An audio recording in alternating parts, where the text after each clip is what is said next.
चलो, भूल गए होगे सब कुछ। Mn की ऑक्सीजन स्टेट यहाँ पर देखो ध्यान से, मैंने पूछा है what are the coefficient of this MnO4 minus H2O2 and H plus in this reaction। So इसको बैलेंस करते हैं तो ऑक्सीडेशन नंबर मेथड से बैलेंस करते हैं। तो यहाँ पे Mn की ऑक्सीजन स्टेट +7 है और यहाँ पे Mn की +2 है। तो कितने चेंज हुआ? 5 का चेंज, लेकिन 5 से डिक्रीज हुआ, 5 फैक्टर से डिक्रीज। और यहाँ पे देखो हाइड्रोजन पर है ये, यहाँ पे ऑक्सीजन की ऑक्सीजन स्टेट -1 आएगी और यहाँ पे ऑक्सीजन की 0 है। तो यहाँ पे कितने चेंज है? एक के रिस्पेक्ट में 1 का चेंज, 2 के रिस्पेक्ट में 2 का चेंज। तो यहाँ पे 2 फैक्टर से इंक्रीज है। क्रॉस मल्टीप्लाई करते हैं और सबसे बाद में जेड को बैलेंस करेंगे। तो जब क्रॉस मल्टीप्लाई करोगे तो Mn को 2 से मल्टीप्लाई करना है और H2O2 को 5 से मल्टीप्लाई करना है। 5। सर आपकी आवाज नहीं आ रही।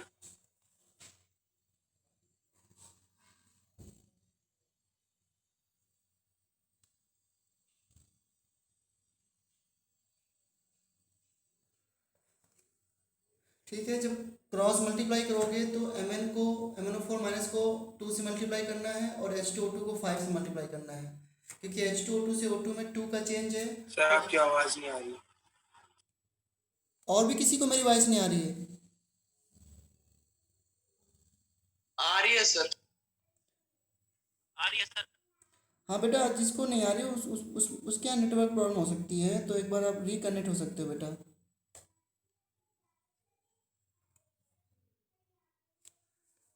सो ये क्रॉस मल्टीप्लाई कर दिया मैंने। क्रॉस मल्टीप्लाई करने के बाद चेक करो, लेफ्ट में Mn2 है, राइट में Mn2 है, बैलेंस है।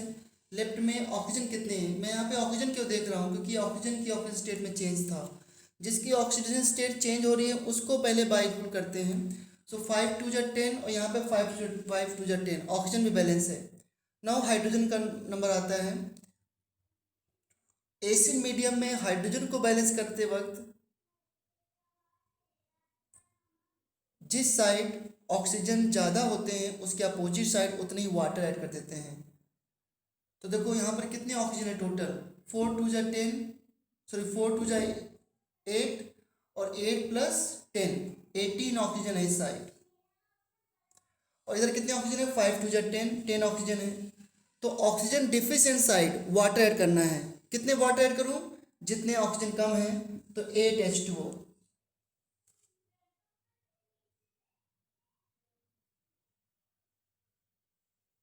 क्लियर है? फिर जितने H प्लस आयन कम हो उसको दूसरी साइड ऐड कर दो। तो इधर हाइड्रोजन कितने होंगे? 8 2 जा 16 और यहाँ पे पहले से कितने हाइड्रोजन है? 5 2 जा 10। तो कितने और चाहिए? 8। तो यहाँ पर 8 H प्लस ऐड कर दिया। तो ये आगे देखो 6 आया ना? हाँ 6 H प्लस H कर दिया। तो यहाँ पर देखो x की वैल्यू 2 आ गई, ये x की वैल्यू हो गई, ये y की वैल्यू हो गई और ये आपके z की वैल्यू हो गई बच्चों। तो x y z आ गया। ऐसे क्वेश्चन आते हैं बहुत ज़्यादा। एक मैं आपको और क्वेश्चन देता हूँ इसमें।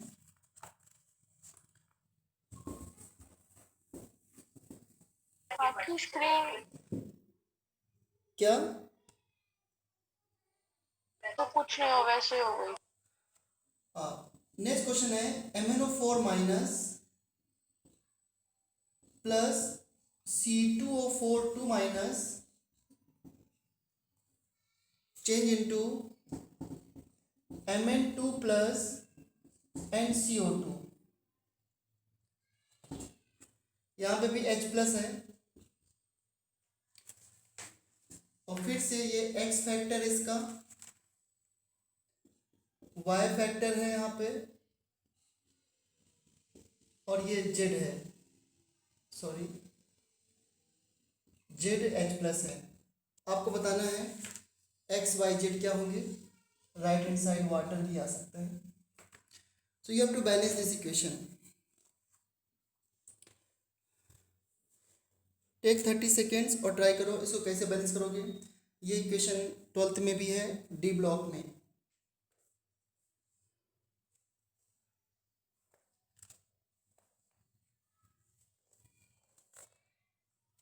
सर X2Y5 और Z16। X2Y5 और Z16 बिल्कुल सही आंसर। देखो MnO4 माइनस से Mn2 प्लस जाओगे तो ये 5 का चेंज है बेटा, यहाँ पे +7 आएगा स्टेट, तो 5 फैक्टर से डिक्रीज हो रहा है। और C2H4 से CO2 जाओगे तो यहाँ पे कार्बन की +3 स्टेट आएगी, यहाँ पे कार्बन की +4, तो 1 का चेंज है, 2 के रिस्पेक्ट में 2 का चेंज, 2 फैक्टर से इंक्रीज हो गया। बस इसको क्रॉस मल्टीप्लाई कर दो 5 और 2 को, तो ये हो जाएगा आपका 2 MnO4 minus plus 5 C2O4 2 minus plus H plus change into Mn2 plus CO2 plus H2O।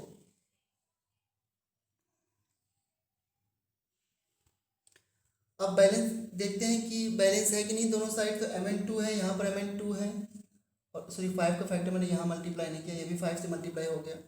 Carbon कितने 5 2 10, यहाँ पे 5, तो आप यहाँ पे 5 को हटा के क्या कर दोगे 10। और इसके बाद आते हैं ऑक्सीजन को बैलेंस करते हैं, तो 4 2 8 प्लस 5 4 28 है। 20, तो 28 ऑक्सीजन है इस साइड। इधर कितने यहाँ पे कितने ऑक्सीजन है अभी 20, तो 28 है, इधर 20 है। तो एसिडिक मीडियम में जितने वाटर कम हो, जितने ऑक्सीजन कम हो, अपोजिट साइड उतने ही वाटर ऐड कर दो, और फिर बाद में हम लोग हाइड्रोजन को बैलेंस करते हैं। सो सर 2N2 पॉजिटिव कैसे है? किसमें 2 पॉजिटिव कैसे आया, क्या पूछ रहे हो? ये 2Mn पॉजिटिव कैसे, ये कैसे आया? What are you asking?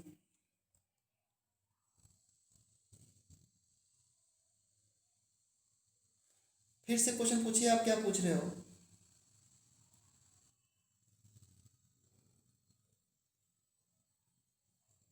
किसी बच्चे को समझ में आया क्या किस क्या पूछा इन्होंने? 2Mn पॉजिटिव कैसे है था? अच्छा, तो यहाँ पे 2 क्रॉस मल्टीप्लाई कर रहे हैं ना, देखो C2O4 2 माइनस से CO2 में 2 का चेंज हो रहा है, +3 से +4, तो 1 का चेंज, 2 के रिस्पेक्ट 2 का चेंज, तो 2 का चेंज यहाँ मल्टीप्लाई होगा। और MnO4 से Mn में 5 का चेंज है, तो 5 का चेंज इसी क्वेश्चन मल्टीप्लाई होगा। तो ये 2 मल्टीप्लाई यहाँ पे करते, इसमें 5 मल्टीप्लाई कर दिया। बाद में अब हीट एंड ट्रायल मेथड लगा रहे हैं, तो 28 ऑक्सीजन इस साइड है, यहाँ पर 20 ऑक्सीजन है। कितने ऑक्सीजन की डिफिशियंसी है राइट हैंड साइड 8 की, तो 8 वाटर ऐड कर दिया। हाइड्रोजन अब ऐड करने हैं, कितने हाइड्रोजन चाहिए आपको 8 2 16, यहाँ पे 16 चाहिए।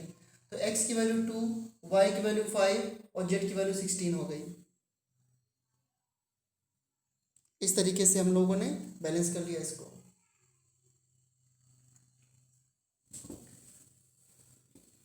इस तरह करते हैं बच्चों। अब एक क्वेश्चन और पूछता हूँ, find oxidizing agent, reducing agent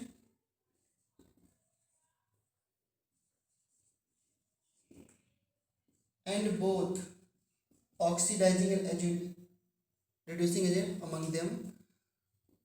HNO2 बहुत अच्छा क्वेश्चन है ये, Cl2 H2SO4 KMnO4 K2Cr2O7 SO2 H2S और H2O2।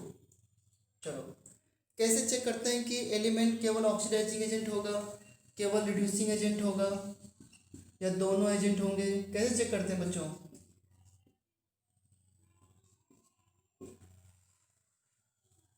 सर अगर मैक्सिमम अपनी ऑक्सीडेशन स्टेट पर है तो फिर वो रिड्यूसिंग नहीं, ऑक्सीडाइजिंग एजेंट होगा। हाँ, अगर एलिमेंट अपनी मैक्सिमम ऑक्सीजन स्टेट में, central element in A compound, central element देखना है, ध्यान रखना, अगर वो मैक्सिमम स्टेट में है तो ऑब्वियस सी बात है कि वो किसी से रिएक्ट करेगा तो उससे ज़्यादा रिएक्ट नहीं, उससे ज़्यादा ऑक्सीडाइज नहीं हो सकता है। तो अगर मैक्सिमम ऑक्सीजन स्टेट में होता है तो वो फर्दर रिड्यूस करेगा अपने आप को, तो it will be oxidizing agent. और जो मिनिमम स्टेट में होगा, वो रिड्यूस जो मिनिमम स्टेट में होगा वो अपने आप को और ऑक्सीडाइज करेगा, तो वो रिड्यूसिंग एजेंट होगा। क्योंकि आपको पता है रिड्यूसिंग एजेंट क्या होते हैं, itself oxidizes, oxidizing agent क्या होते हैं, इट सेल्फ रिड्यूसेस। और जो जिस जिस कंपाउंड में एलिमेंट के oxygen state neither highest nor lowest, वो क्या होगा, बोथ एजेंट। तो सभी में सेंट्रल एटम की ऑक्सीजन स्टेट निकाल लो आप। यहाँ पे नाइट्रोजन की ऑक्सीजन स्टेट +3 आएगी, यहाँ पे Cl2 में Cl की 0, यहाँ पे +6, Mn की +7, K2Cl2 में +6। बताओ HNO2 कैसा एजेंट होगा। नाइट्रोजन की हाईएस्ट स्टेट क्या होती है, +5 +5। वेरी गुड, क्योंकि ये ग्रुप 15 का एलिमेंट है तो +5 नहीं है इसकी।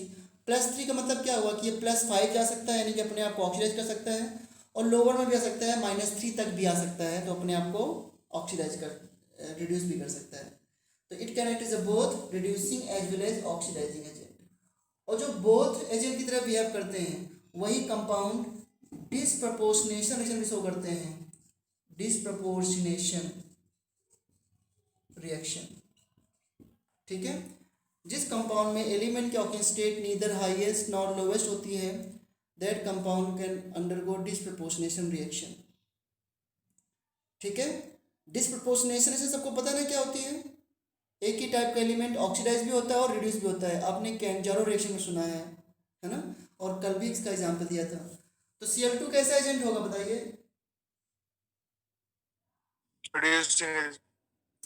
Cl2 की 0 स्टेट मिनिमम होती है। क्लोरीन नहीं किस, सर, वो बोथ होगा, बोथ। बोथ, हाँ। सी क्लोरीन जो होता है बिलोंग टू 17 ग्रुप, तो इसकी लोवेस्ट क्या होती है -1, और हाईएस्ट क्या होती है इसकी +7, +7 है ना। तो ये बोथ एजेंट की तरह होगा, reducing as well as oxidizing agent. H2SO4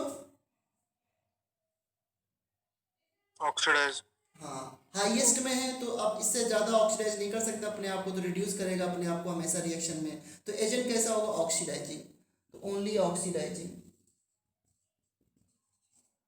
KNO4 कैसा होगा, Mn की मैक्सिमम क्या होती है, Mn का आउटर मोस्ट कन्फिग्रेशन होता है 3d5,4s2, तो मैक्सिमम कितनी होगी +7, तो मैक्सिमम प्रेजेंट है तो ओनली ऑक्सीडाइजिंग। और ये बड़े स्ट्रॉन्ग ऑक्सीडाइजिंग एजेंट होते हैं, पता है, हाईएस्ट स्टेट वाले। ये सब चीज़ें आपको 12th में भी इंपॉर्टेंट है, 12th में सारी क्वेश्चन है जितने मैं पूछ रहा हूँ आपसे, इसलिए इसको अदरवाइज मत लें। K2Cr2 भी ऑक्सीडाइजिंग है बच्चों, क्योंकि क्रोमियम की मैक्सिमम +6 होती है, इसका आउटर मोस्ट कन्फिग्रेशन 3d5,4s1 होता है। बताइए SO2 कैसा एजेंट होगा।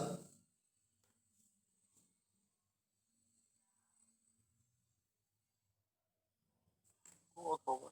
both, both. सल्फर की यहाँ पे +4 आएगी ना, तो ना तो हाईएस्ट है ना ही लोवेस्ट है, तो it will B both. Modi तो आपसे कोई आंसर नहीं किया जा रहा है ना। H2S, H2S का आंसर क्या है बताइए। बोथ बोथ कैसे होगा, सल्फर की क्या स्टेट है यहाँ पे,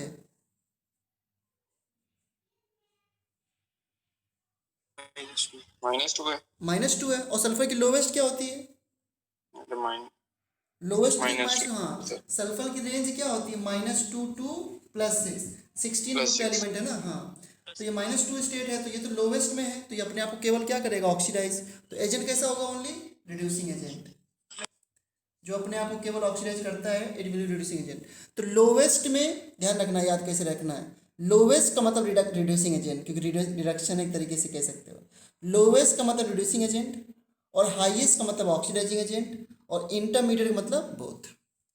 H2O2 कैसा एजेंट है, यहाँ पे ऑक्सीजन की -1 आएगी ना, ये बोथ है। ये बोथ है। both, ऑक्सीजन की लोवेस्ट -2 होती है, ऑल्दो ऑक्सीजन की हाईएस्ट +6 नहीं होती बेटा, ऑक्सीजन की हाईएस्ट +2 तक होती है, क्योंकि ऑक्सीजन 6 इलेक्ट्रॉन डोनेट नहीं कर सकता।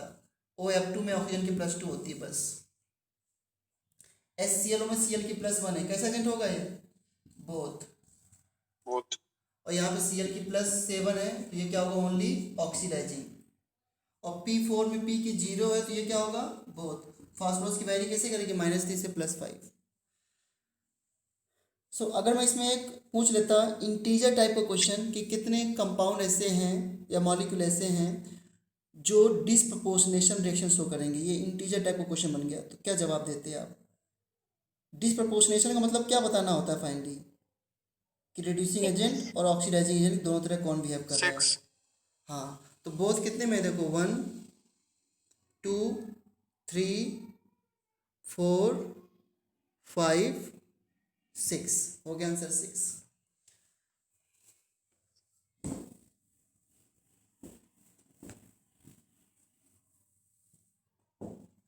इस तरीके से आप कर सकते हो।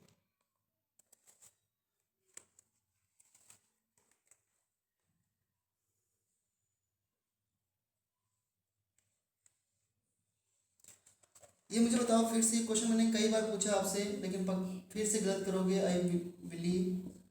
NO2 से आप NH2 जाते हो, ये रिडक्शन है। बताइए इसमें नाइट्रोजन की ऑक्सीजन स्टेट में चेंज क्या है। Find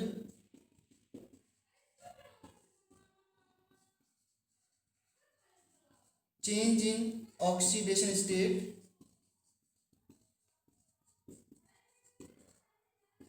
of nitrogen. Find change in oxygen state of 8 nitrogen. का कितना? +5 से माइनस।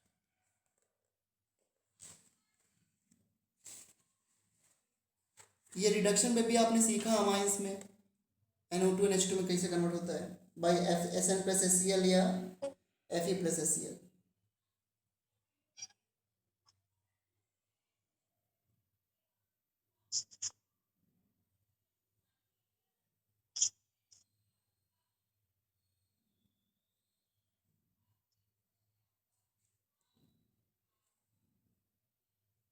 बताओ। 6 6 का चेंज। NO2 में N की स्टेट क्या है? -1 NO2 में N की -1 है। प्लस क्या प्लस? +1 +5। +5। अरे सब गलत है, ये डबल बॉन्ड O और यहाँ पे कोऑर्डिनेट बॉन्ड O ऑक्सीजन है। अब स्ट्रक्चर बना दिया, आप बता पाओगे?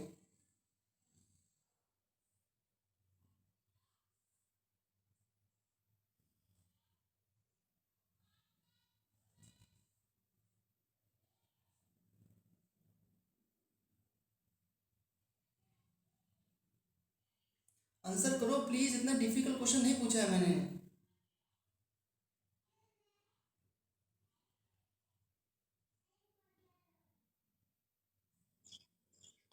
+4। +4।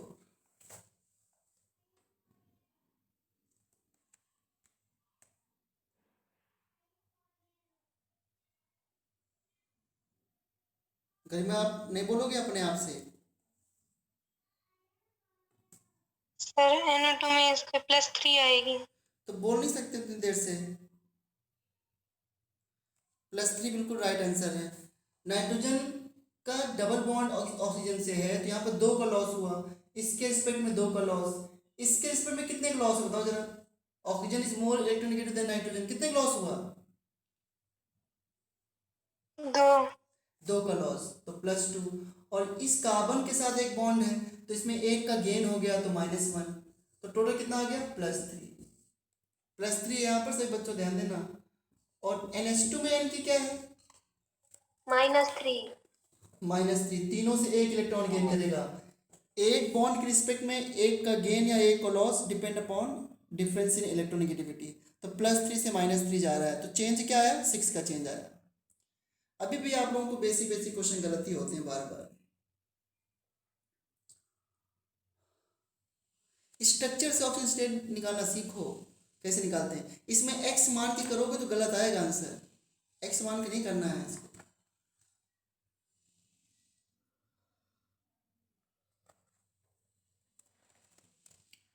थ्री का चेंज आ गया, ओके 6 का चेंज आ गया ना, अब चेंज इसमें 6 का आएगा। एक रेशो में लिखता हूँ IO3 minus plus I minus से बन गया I2 प्लस H2O। यहाँ पर I की स्टेट +5 है, यहाँ पे I की -1 है और यहाँ पे 0 है। देखो यहाँ पे दो डिफरेंट ऑक्सीजन स्टेट एक सिंगल ऑक्सीजन स्टेट में जा रही हैं, इसे बोलते हैं reverse of disproportionation. Reverse of disproportionation, ठीक है। ये रिवर्स ऑफ डिसप्रपोर्शनेशन रिएक्शन है और ये एसिड मीडियम में होती है क्योंकि इसका उल्टा रिएक्शन बेसिक मीडियम में होती है। अगर मैं I2 की रिएक्शन OH आयन से करा दूं बच्चों, तो पता है क्या बनता है, ये डिसप्रपोर्शनेट होता है, I माइनस बनता है और IO3 माइनस बनता है प्लस वाटर। और जब मुझे I माइनस और IO3 माइनस को वापस से I2 में कन्वर्ट करना होता है तो इस रिएक्शन में क्या डाल दो, H प्लस आयन, ठीक है। ये रिवर्स ऑफ डिसप्रपोर्शनेशन है। इसमें क्वेश्चन ये पूछा गया है कि यहाँ पे X, Y और Z की वैल्यू क्या है। तो मैं इसको सॉल्व नहीं करूँगा, बस इतना बता दूंगा कि जब इसको आप करोगे सॉल्व तो आप इस I2 को 2 बार लिख लोगे, IO3 माइनस I माइनस, सबसे बाद में H प्लस को बैलेंस करना, I2 कर लेना, इसको इसके साथ कर लिया बैलेंस और इसको इसके साथ कर लिया, ठीक है। और इस तरीके से आप X और Y Z की वैल्यू निकाल सकते हो।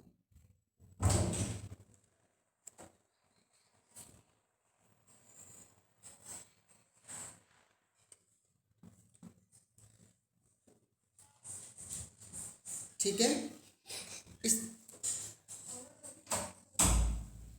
इस तरह कर लेंगे इसको।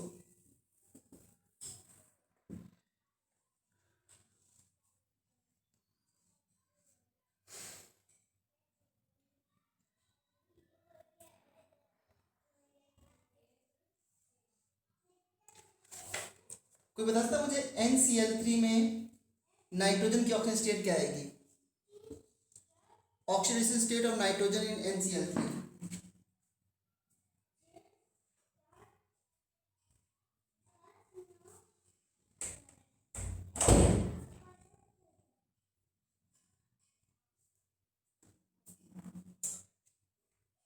अब इस क्वेश्चन में भी इतना टाइम लगेगा, माइनस।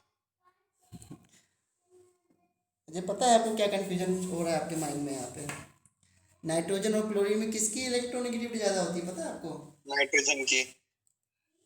अच्छा, क्लोरीन की इलेक्ट्रोनेगेटिविटी नाइट्रोजन से ज़्यादा होती है। FON तो लिखते हो मगर FO तक तो ठीक है, नाइट्रोजन की इलेक्ट्रोनेगेटिविटी क्लोरीन से कम होती है। और डेटा देखोगे तो इक्वल लिखा होगा, 3 लिखा होगा, इसके बाद का अगर डेटा देखोगे तो पॉइंट में कुछ ज़्यादा होती है क्लोरीन की नाइट्रोजन से। इस वजह से यहाँ पे इसका आंसर +3 एच बॉन्डिंग में क्यों नहीं लेते? क्या बेटा, क्या कह रहे हो?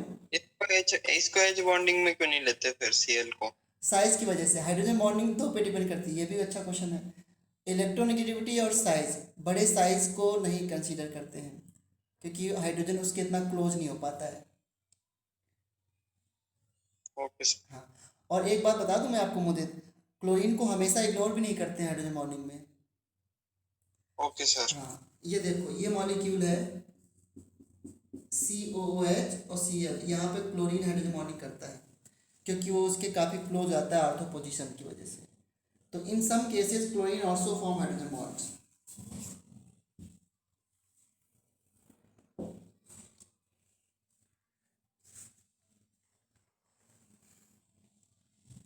अच्छा बताओ, किस टाइप की रिएक्शन जो होती है वो ऑक्सीडेशन रिडक्शन रिएक्शन नहीं होती? क्या HCl प्लस NaOH बन गया NaCl प्लस वाटर, क्या ये ऑक्सीडेशन रिडक्शन रिएक्शन है?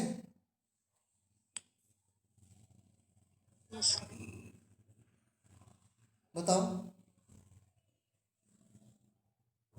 क्या ये ऑक्सीडेशन रिडक्शन रिएक्शन है कि नहीं है?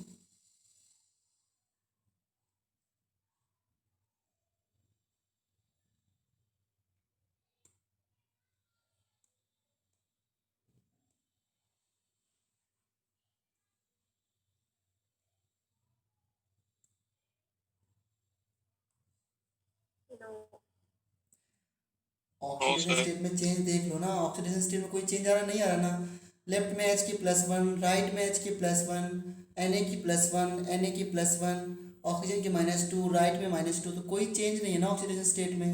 So this is not a redox reaction. इसलिए एक सिंपल में बोलते हैं कि न्यूट्रलाइजेशन रिएक्शन जो होती हैं वो रिडॉक्स रिएक्शन नहीं होती हैं। न्यूट्रलाइजेशन रिएक्शन जो होते हैं वो जनरली रिडॉक्स रिएक्शन नहीं होते हैं। न्यूट्रलाइजेशन। दूसरा ये है, अगर मैं ये रिएक्शन लिखूं BaCl2 प्लस Na2SO4 से बनता है BaSO4, इसे आप डबल डिस्प्लेसमेंट बोलते हो ना, प्लस 2NaCl। क्या ये रिएक्शन रिडॉक्स रिएक्शन है? ये एक्वस में है बच्चों। क्या ये रिएक्शन रिडॉक्स रिएक्शन है?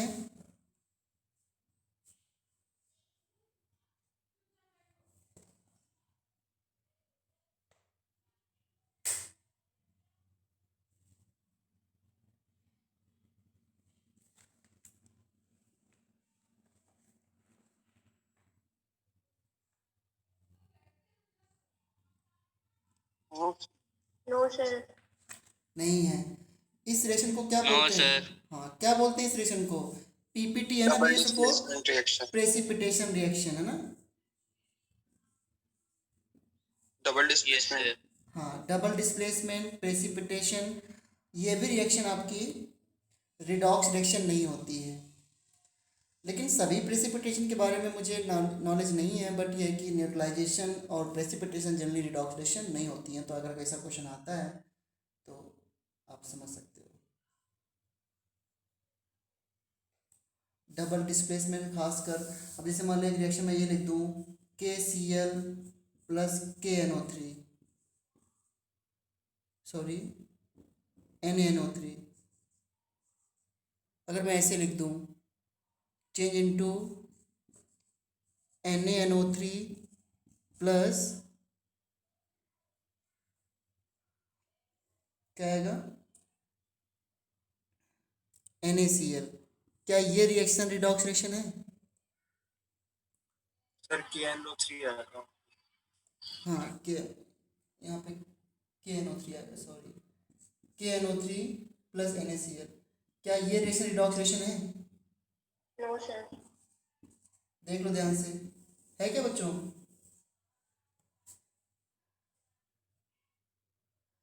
ओनली इसमें एक्सचेंज ऑफ आयंस है ना केवल, और किसी की ऑक्सीडेशन स्टेट में कोई चेंज नहीं आ रहा है, देख सकते हो आप। So this is not a redox reaction.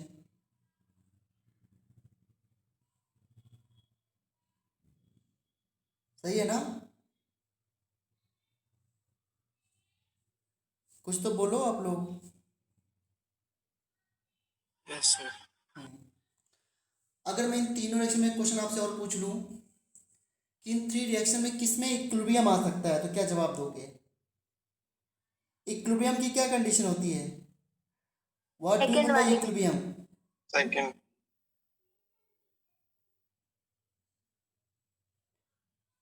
Equilibrium क्या होता है, कौन डिफाइन करेगा मुझे? Equilibrium When rate of forward reaction become equal to rate of backward reaction. अच्छा, और क्या बोलते हैं? Sir, sir, when the amount of product becomes maximum. This is equilibrium? No, never.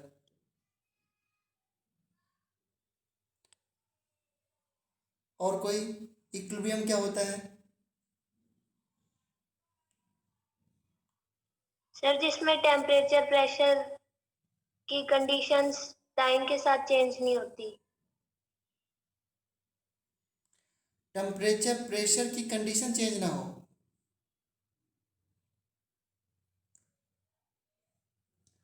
और कोई डिफाइन करेगा इक्विलिब्रियम क्या होता है?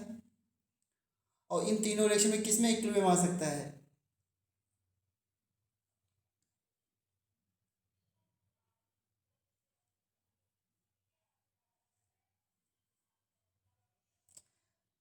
इक्विलिब्रियम में जिस बच्चे ने बताया कि rate of forward equal to rate of backward reaction होती है, that is correct.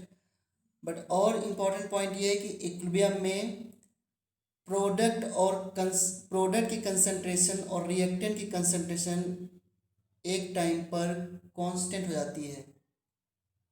The concentration of product and reactant become constant at constant temperature and pressure, that is called equilibrium state. Equal होना कोई guarantee नहीं है, लेकिन constant हो जाती है. Rate of forward equal rate of backward का क्या मतलब होता है कि अब दोनों तरफ रिएक्शन इक्वल रेट से चल रही है तो concentration of product and concentration of reactant जो है कांस्टेंट दिखेगी आपको. That is called equilibrium. अब इक्विलिब्रियम अचीव कैसे होता है, that is a different question.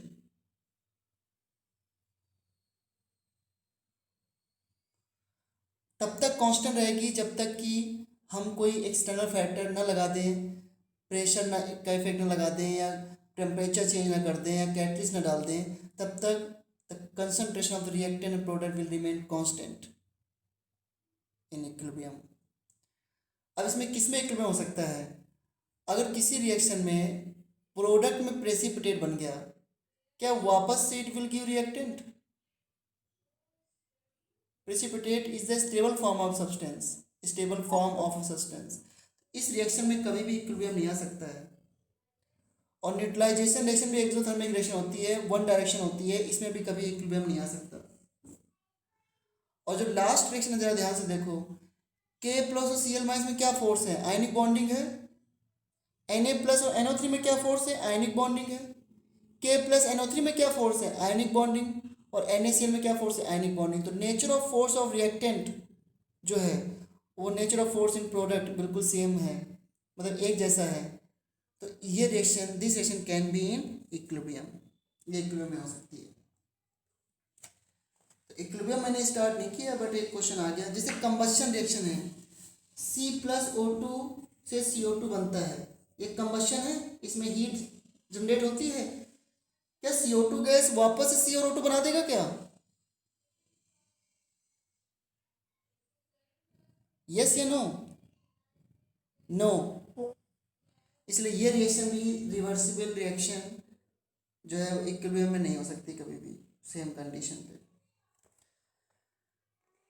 सो अगर आपको इक्विलिब्रियम समझना है तो पहले इरिवर्सिबल रिएक्शन की नॉलेज होनी चाहिए कि कौन सी रिएक्शन हमेशा इरिवर्सिबल ही होती हैं. The answer is neutralization, the answer is combustion and the answer is precipitation reaction. In general ये रिएक्शन हमेशा जो है इरिवर्सिबल होती हैं, कभी भी can never be in equilibrium.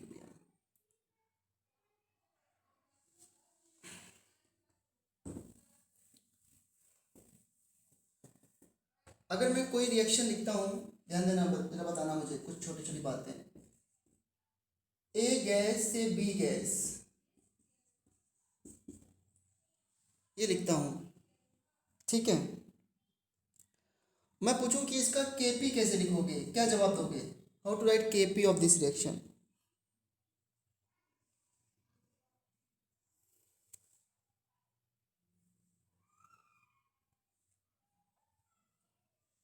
Kc into RT के power delta Ng. Kp Kc RT पर नहीं, Kp का एक्सप्रेशन कैसे लिखोगे इसमें? Partial pressure of B upon partial pressure of A, ऐसे लिखते हैं ना. Partial pressure of B upon partial pressure. हाँ, Kp में पार्शियल प्रेशर टर्म होता है. इसका Kc कैसे लिखोगे? Concentration of B upon concentration of A, ऐसे लिखते हो, है ना बच्चों. और अगर इसका Kx लिखना हो, Kx क्या होता है? What is Kx? When reactant and product are in terms of mole fraction. तो यहाँ पे लिखेंगे mole fraction of B upon mole fraction of A. Mole fraction of B upon mole fraction of A इस term में लिखेंगे. समझ रहे हो आप लोग? और किसी बच्चे को रिलेशन याद है क्या? Relation between Kp and Kc, ये तो सभी को याद रहता है. Kp Kc में क्या रिलेशन होता है?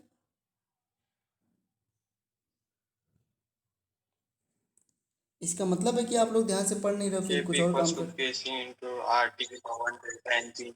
हाँ, Kp equal to Kc R T की पावर डेल्टा एन जी। और डेल्टा एन जी क्या होता है? Moles of gaseous product, moles of gaseous product minus moles of gaseous reactant, moles of gaseous product minus moles of gaseous reactant, ये होता है delta N G. क्या आप में से मुझे कोई के पी एंड के एक्स में बता सकता है क्या होता है के पी एंड के एक्स में? क्या इसमें रिलेशन पढ़ा है क्या कभी आप लोगों ने? यस या no?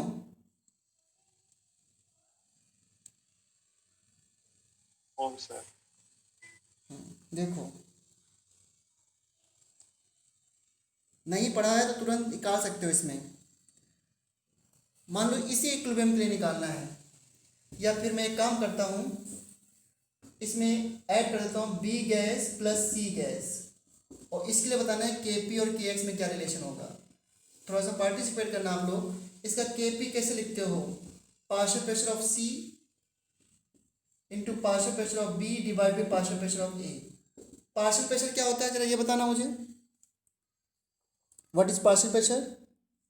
Sir, mole pressure. Mole fraction into total pressure. Let कि जिस कंटेनर में इक्विलिब्रियम में ये है उसका टोटल प्रेशर P है, तो मैं लिखूंगा mole fraction of C into total pressure P, mole fraction of B into total pressure P divide by mole fraction of A into total pressure P, which can be right like XC into mole fraction of B upon mole fraction of A, और क्या बचा यहाँ पे? P। एक P से एक P cancel हो जाएगा ना, P बचा। इक्वेशन 1 बना लिया हमने, इक्वेशन 1 बहुत इंपॉर्टेंट, ध्यान समझना अभी। अब मुझे इसका अगर के एक्स लिखना है तो कैसे लिखेंगे के x? Mole fraction of B mole fraction of C divide mole fraction of A। के एक्स तो सिर्फ मोल फ्रैक्शन में लिखा जाता है ना, समझ रहे हो गरिमा, कल्पना, आदित्य, Yes. हर्ष? Yes, sir. Okay, now divide करो के पी को के सी से रिलेशन निकालने के लिए। तो के पी अपॉन के एक्स क्या आएगा? क्या मोल फ्रैक्शन का टर्म पूरा कैंसिल हो जाएगा? ये बोलो, Yes, sir. क्या बचा? ये पी। अब मान लो क्वेश्चन दे दे कि ये इस रिएक्शन के लिए, ये रिएक्शन के लिए के P equal to K x है, बताओ तो उस टाइम पे प्रेशर क्या होना चाहिए? 1 atm नहीं, तो रिलेशन क्या मिला आपको? के P equal to K x into P. The question is कि अगर यहाँ पर 2 बी होते और 3 सी होते तो क्या करते? तो क्या मैं इस रिलेशन को ये नहीं ले सकता हूँ के P equal to K x? देखो बताओ जरा, इस इक्वेशन के लिए डेल्टा एन जी क्या है, जल्दी बताओ, डेल्टा एन जी क्या है इसके लिए? 1. P plus B 1. 1 है ना, डेल्टा एन जी 1 है ना इसका। Yes, sir. तो P की पावर यहाँ पे 1 आया है, और डेल्टा एन जी 2 आता तो P की पावर 2 नहीं आ जाता यहाँ पे। तो क्या लिख सकता हूँ रिलेशन में? K P equal to K X P की power delta N G. Into P. हाँ, ये तो कितना इंटरेस्टिंग क्वेश्चन मिल गया। के P equal to K X P की पावर डेल्टा एन जी, और यहाँ पे नंबर ऑफ क्वेश्चन हो सकते हैं।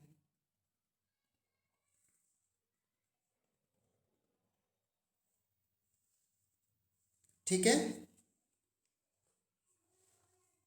और के पी, अच्छा के सी और के एक्स में रिलेशन नहीं चाहिए मुझे, क्यों?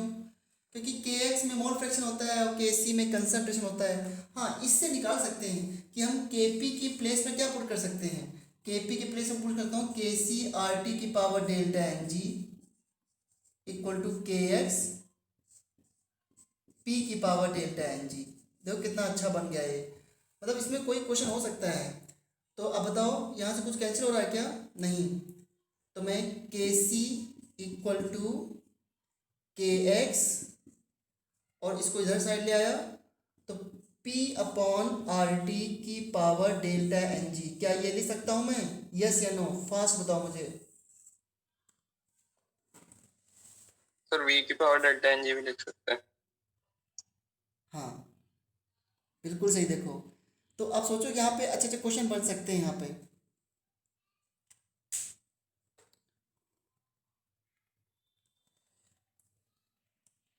अब इक्विलिब्रियम तो बहुत कुछ है, तो मैं ऐसे सडनली ये बताने लगा आपको।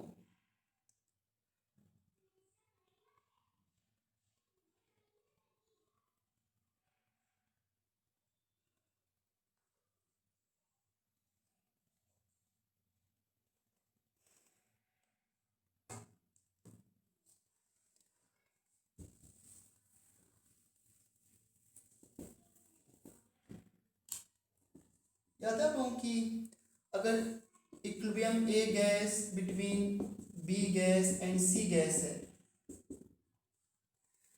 तो अगर मैं इसे बोलूँ कि इस इक्विलिब्रियम पे मैं प्रेशर को इंक्रीज कर दूं तो इक्विलिब्रियम की डायरेक्शन क्या होगी? बैकवर्ड होगी या फॉरवर्ड होगी? बताओ।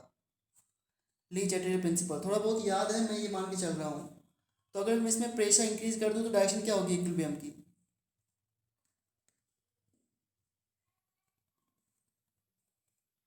बैकवर्ड। बैकवर्ड। बैकवर्ड। प्रेशर बढ़ाने पर इक्विलिब्रियम उस डायरेक्शन में शिफ्ट होता है जिधर नंबर ऑफ मोल्स कम होते हैं। क्योंकि ली चैटर्जी प्रिंसिपल क्या बोलता है कि जब आप कोई इफेक्ट अप्लाई करते हो, कोई चेंज अप्लाई करते हो इक्विलिब्रियम पे, तो इक्विलिब्रियम ऑटोमेटिकली उस डायरेक्शन जाता है जिधर उस चेंज को मिनिमाइज कर सके। और ये रियल लाइफ में भी होता है। जब आपके ऊपर कोई स्ट्रेस आता है तो आप अपने आप को ऐसे बिहेव कराते हो अपने आप से जिससे कि उस स्ट्रेस को आप मिनिमाइज कर सको। तो ये तो सिंपल लॉजिक है लाइफ का कि when you pressurize you do different things. ठीक है ना? सो इसलिए अगर इसमें प्रेशर बढ़ाओगे तो प्रेशर किस साइड ज़्यादा बढ़ेगा?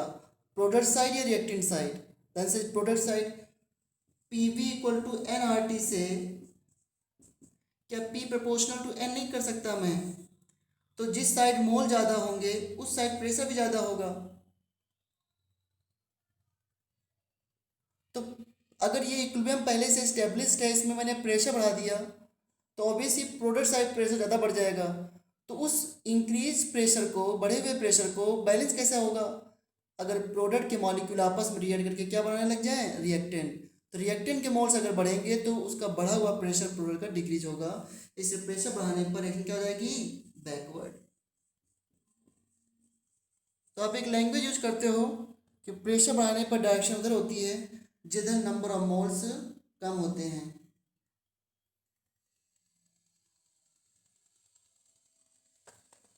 ठीक है? अगर इसी रिएक्शन में, अच्छा, प्रेशर बढ़ाने पर जो बैकवर्ड जाएगी वो रिएक्शन, प्रेशर जो वॉल्यूम घटने पर बैकवर्ड होगी। प्रेशर बढ़ाने मतलब वॉल्यूम घटाना, तो प्रेशर वॉल्यूम का इफेक्ट एक जैसा होता है। अब मुझे बताओ कि अगर इस रिएक्शन में मैं कंसंट्रेशन ऑफ ए बढ़ा दूं तो डायरेक्शन क्या होगी इक्विलिब्रियम की? कंसंट्रेशन अगर ए बढ़ा दूं तो forward. Forward. Very good, forward होगा। क्योंकि रिएक्टेंट कंसंट्रेशन बढ़ाओगे तो उनके बीच में नंबर ऑफ कोलिजन बढ़ेंगे रिएक्टेंट मॉलिक्यूल के बीच में और प्रोडक्ट ज़्यादा बनेगा। और अगर मैं बी की कंसंट्रेशन बढ़ा दूं तो बैकवर्ड। और अगर मैं कुछ मॉलिक्यूल बी के रिमूव कर दूं तो फॉरवर्ड। तब बी के रिमूव करोगे तो यानी कि प्रोडक्ट कम हो रहा है, यानी कि फॉरवर्ड। और अगर ये रिएक्शन का डेल्टा एच नेगेटिव है, इस रिएक्शन का डेल्टा एच नेगेटिव है और मैंने क्या कर दिया, इस रिएक्शन का टेम्परेचर बढ़ा दिया, बताओ रिएक्शन क्या होगी? फॉरवर्ड या बैकवर्ड? बैकवर्ड। हाँ, एक्सोथर्मिक रिएक्शन में टेम्परेचर बढ़ाने से बैकवर्ड होती रिएक्शन, लेकिन टेम्परेचर का इफेक्ट थोड़ा डिटेल से पढ़ना पड़ेगा। ये तो टू द पॉइंट हो गई। और अगर यही रिएक्शन में डेल्टा एच पॉजिटिव होता तो टेम्परेचर बढ़ाने से फॉरवर्ड हो जाता। एक्सोथर्मिक रिएक्शन में टेम्परेचर बढ़ाने से बैकवर्ड और एंडोथर्मिक में टेम्परेचर बढ़ाने से फॉरवर्ड होती है। ठीक है, वेरी गुड। किसी को याद है? सबको पता है कि इक्विलिब्रियम कांस्टेंट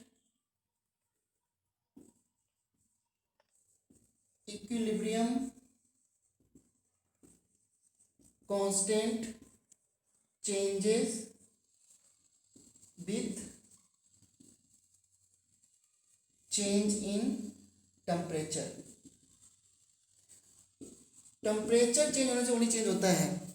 तो अगर इक्विलिब्रियम कांस्टेंट को मैं K1 मान लूँ टेम्परेचर T1 पर और इक्विलिब्रियम कांस्टेंट K2 मान लूँ टेम्परेचर T2 पर, तो रिलेशन क्या होता है K1 K2 और T1 T2 के बीच में?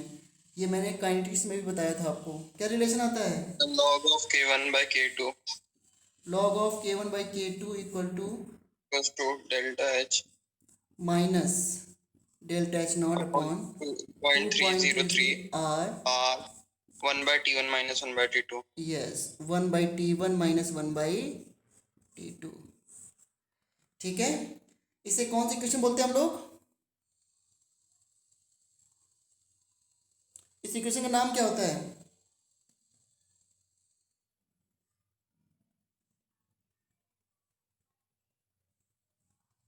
Van't Hoff equation. This is Van't Hoff equation.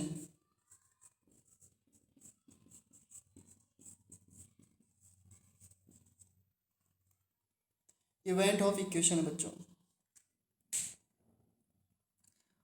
Direct question इसमें पूछा जाए ये इंपॉर्टेंट नहीं है, इससे पहले भी पूछ सकते हैं क्वेश्चन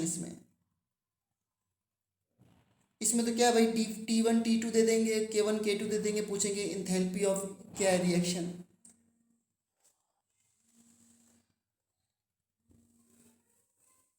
याद करो इस इक्वेशन को ड्राइव कैसे करते हैं, ये कहाँ से आती है इक्वेशन? किसी को पता है कहाँ से आती है इक्वेशन? ये उस पर क्वेश्चन आते हैं।